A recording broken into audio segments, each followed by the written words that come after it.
কাল কিয়ামতের ময়দানে যদি কোনো নারী পর্দা না করার কারণে আল্লাহর কাঠগড়া আসামি হয়ে যায়, শুধু ওই নারী একা জাহান্নামে যাবে না, 4টা পুরুষকে সাথে নিয়ে যাবে। নাম্বার 1 তার বাবা, নাম্বার 2 তার বড় ভাই, নাম্বার 3 তার স্বামী, নাম্বার 4 তার বড় সন্তান। এই 4টা পুরুষকে নারী জাহান্নামে নিয়ে যাবে শুধু পর্দা না করার কারণে। এই জন্য আপু, নিজেও বাঁচাও, নিজের পরিবার পরিজনকেও বাঁচাও। আজকাল তো পর্দাটা হয়ে গেছে ফ্যাশন, পর্দা হয়ে গেছে ফ্যাশন।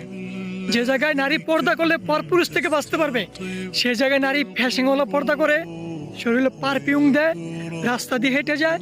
যতটা পুরুষ তোমার পারফিউমের ঘ্রাণ পাইছে, ততটা পুরুষের সাথে তোমার জিনার গুণ হয়ে গেছে। এটা আমার কথা না, আমার নবীজির কথা। হাদিস খুলে দেখো, হাদিস খুলে দেখো, ঠিক আছে? আমাদের রাসূল যে নারীরা পর্দা করে, টিকটক করে, যে নারীরা পর্দা করে নাচানাচি করে, তাদেরকে জিনাকারিনী বলছে, জিনাকারিনী। এটা আমার কথা না।